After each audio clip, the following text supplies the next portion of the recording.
Hello friends, જય શ્રી ગણેશ. બધાને સ્વાગત છે તમારું મારી ચેનલ ગુજરાતી કિચનમાં. તો આજે આપણે બનાવશું મેથીના મૂઠિયાનું શાક. જનરલી આપણે મૂઠિયાનું શાક બનાવતી વખતે મૂઠિયાને તળીને કે પછી બાફીને બનાવતા બહુ વાર લાગે છે.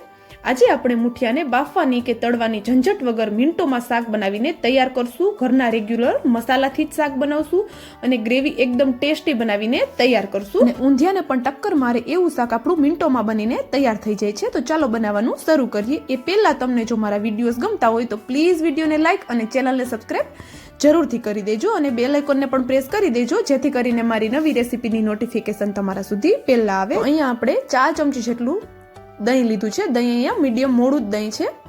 અહીંયા આપણે મોડા દહીંનો યુઝ કરવાનો છે. વધારે ખાટું દહીં પણ આપણે અહીંયા નથી લેવાનું, પણ અહીંયા મીડિયમ લેવાનું છે દહીં. અને તેમાં આપણે હવે મસાલા કરશું. તો અહીંયા મેં સ્વાદ પ્રમાણે મીઠું એડ કર્યું છે, થોડી ચપટી જેટલી મેં હિંગ એડ કરી છે, અડધી ચમચી જેટલું મેં અહીંયા હળદર પાવડર એડ કર્યો છે અને 2 ચમચી જેટલું મેં અહીંયા લાલ મરચું પાવડર એડ કર્યું છે. લાલ મરચું તમારે જે પ્રમાણે શાકમાં તીખાશ જોવે એ પ્રમાણે એડજસ્ટ કરી લેવાનું છે. અને 1 થી 1.5 ચમચી જેટલું મેં અહીંયા ધાણા જીરું પાવડર એડ કર્યું છે. આ બધા મસાલા આપણે દહીં હારે સરસ એવા મિક્સ કરી લેવાના છે. અને હું અહીંયા અડધી ચમચી જેટલો કિચન કિંગ મસાલો એડ કરું છું. તમે અહીંયા ગરમ મસાલો પણ એડ કરી શકો છો.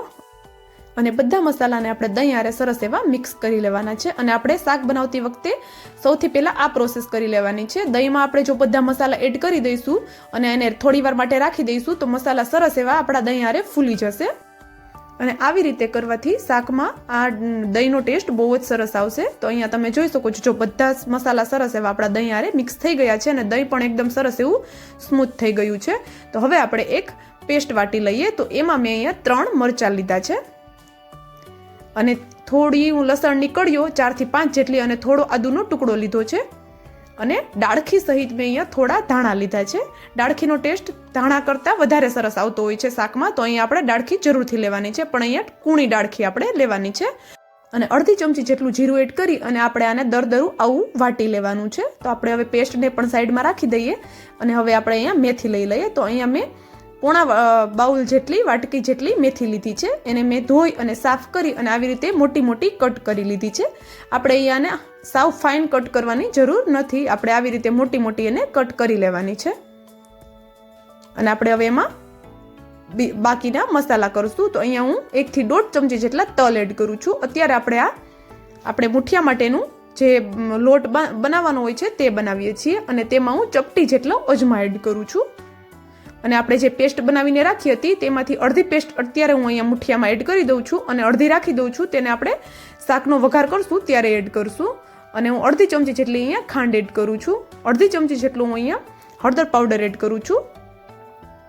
1 ચમચી જેટલું હું અહીંયા લાલ મરચું પાવડર એડ કરું છું. મરચું જોઈને એડ કરવાનું છે, કારણ કે આપણે અહીંયા લીલા મરચાં પણ એડ કર્યા છે. અને સ્વાદ પ્રમાણે આપણે અહીંયા મીઠું એડ કરી દઈશું. અને થોડો હું અહીંયા આમચૂર પાવડર એડ કરું છું. તમે આમચૂરની પાવડરની જગ્યાએ લીંબુનો રસ પણ યુઝ કરી શકો છો. અને 1.5 ચમચી જેટલું હું અહીંયા ધાણા જીરું પાવડર એડ કરું છું. બધા મસાલાને આપણે પહેલાં તો આપણે જે આ મેથી હારે સરસ એવા મિક્સ કરી લેવાના છે. એકદમ હાથેથી ચોળી અને મિક્સ કરી લેવાના છે, જેથી કરીને મેથીમાંથી થોડું પાણી છૂટશે અને મસાલા સરસ એવા મેથી હારે મિક્સ થઈ જશે. તો આવી રીતે સરસ હાથેથી મસળી અને આપણે આને મિક્સ કરી લેવાનું છે.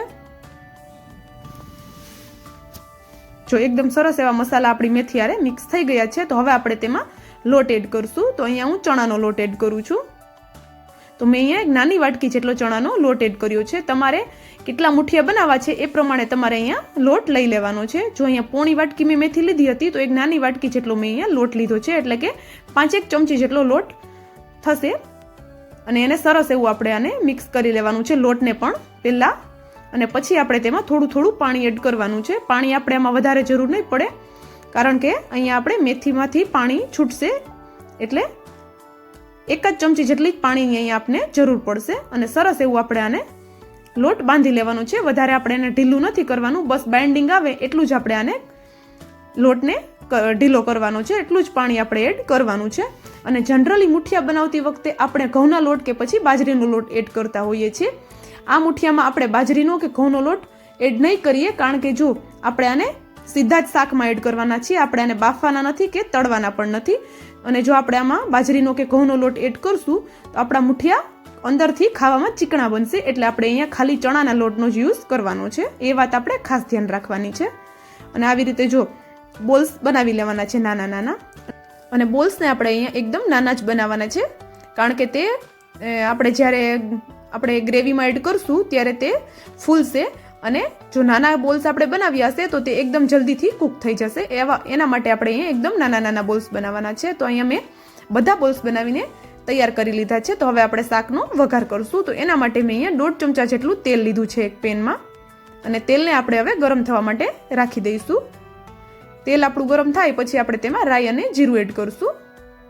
તો અહીંયા મેં રાઈ એડ કરી દીધી છે. અને રાઈ આપણી થોડી ફૂટે પછી આપણે તેમાં જીરું એડ કરી દેવાનું છે. એકદમ જે સિમ્પલ આપણે શાક વઘારતા હોય એ જ રીતે શાકનો વઘાર આપણે અહીંયા કરવાનો છે. અને તેમાં આપણે થોડી હિંગ એડ કરી દઈશું. મેથીનો યુઝ કરીએ છીએ આપણે, એટલે હિંગ આપણે અહીંયા જરૂરથી એડ કરવાની છે. અને તેમાં આપણે જે ગ્રીન પેસ્ટ વાટીને તૈયાર કરી હતી તે એડ કરી દેવાની છે. અને આપણે આ પેસ્ટને સરસ એવી સાંતળી લેવાની છે તેલમાં. લસણ અને આદુની કચાશ દૂર થાય એટલું આપણે આને સાંતળી લઈશું. અને પછી મેં અહીંયા 2 ટમેટાની આવી રીતે પ્યોરી બનાવી લીધી છે. આ શાકમાં આપણે બીજા કોઈ પણ શાકભાજી યુઝ નથી કરતા, એટલા માટે અહીંયા આપણે ટમેટાની પ્યોરી લીધી છે. અને આ ટમેટાની પ્યોરીને પણ આપણે સરસ એવું તેલારે મિક્સ કરી લઈશું. એકદમ ટેસ્ટી એવું આ શાક બને છે અને એકદમ ઈઝી શાક બનીને તૈયાર થાય છે.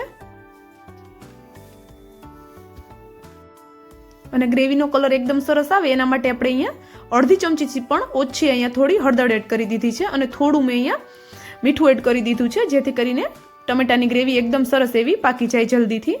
અને આપણે આને ગ્રેવીને સરસ એવી પાકવા દેવાની છે, કે જ્યાં સુધી આપણી આ ટમેટાની ગ્રેવીમાંથી તેલ છૂટું ન પડે ત્યાં સુધી આપણે તેને થવા દેવાની છે. તો આપણે તેને ઢાંકણ ઢાંકી અને 1 થી 2 મિનિટ જેવું તેને થવા દઈશું. અને 1 થી 2 મિનિટ પછી આપણે તેને ખોલીને ચેક કરશું તો તમે જોઈ શકો છો એકદમ સરસ એવું ગ્રેવીમાંથી તેલ છૂટું થઈ ગયું છે અને ગ્રેવી સરસ એવી આપણી પાકી ગઈ છે. તો આપણે તેને સરસ એવું મિક્સ કરી લઈશું. આપણે અહીંયા ગ્રેવીમાં બીજા કોઈ મસાલા એડ નથી કરવાના, કારણ કે આપણે દહીંમાં બધા મસાલા એડ કરેલા છે. તો હવે આપણે આ દહીં આપણે એડ કરી દઈશું આપણી ટમેટાની ગ્રેવીમાં.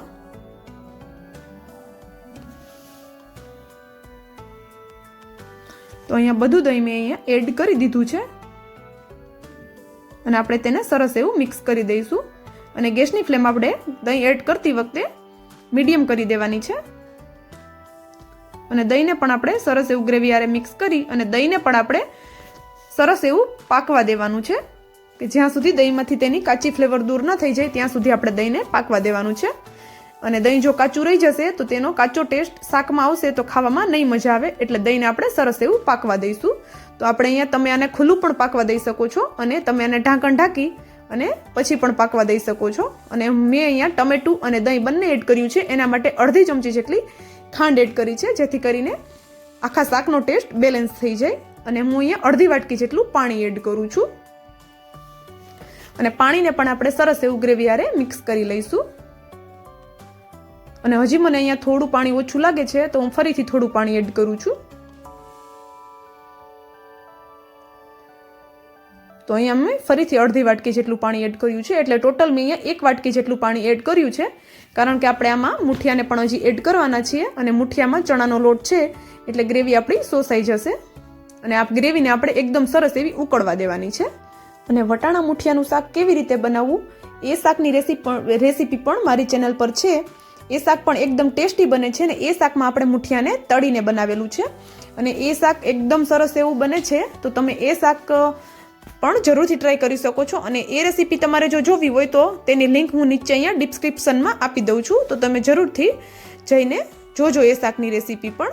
અને હવે આપણે અહીંયા મુઠિયા એડ કરી દઈશું. આપણે જે બનાવીને રાખ્યા છે બોલ્સ તે એડ કરી દેવાના છે. પણ એક વાતનું આપણે અહીંયા ખાસ ધ્યાન રાખવાનું છે કે પાણી આપણે સરસ એવું પહેલાં આ ગ્રેવીમાં જે ગ્રેવી બનાવી છે તે સરસ એવી ઉકળવા દેવાનું છે. એકદમ ઉકળે પછી જ આપણે તેમાં મુઠિયા એડ કરવાના છે.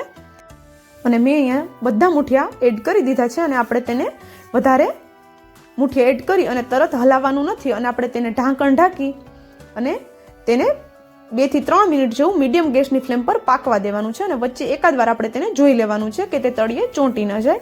અને જો 2 થી 3 મિનિટ પછી આવી રીતે હું ઢાંકણ ખોલીને જોઉં છું તો જો સરસ એવું શાકમાંથી તેલ અલગ થઈ ગયું છે. અને મુઠિયા પણ જો તમે જોઈ શકો છો એકદમ સરસ એવા ફૂલી ગયા છે.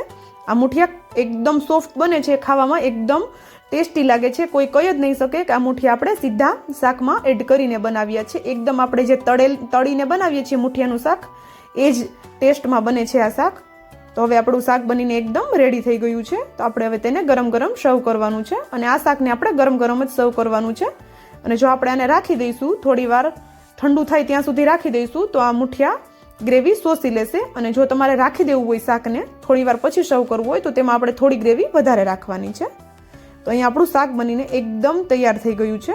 તમે આને રોટલા, રોટલી, ભાખરી, પરાઠા ગમે તેની સાથે ખાશો એકદમ ટેસ્ટી લાગશે. અને બનાવવું સામે એટલું જ ઇઝી છે. તો કોઈ પણ જાતની ઝંઝટ વગર આ શાક બનીને તૈયાર થઈ જાય છે. તો તમે પણ આ ઠંડીમાં મેથી એકદમ સરસ એવી આવે છે તો આ શાક જરૂરથી બનાવજો. અને જે લોકો મેથી નહીં ખાતા હોય તે પણ આ શાક 2 વાર લઈને ખાશે, એટલું બધું ટેસ્ટી આ શાક બને છે.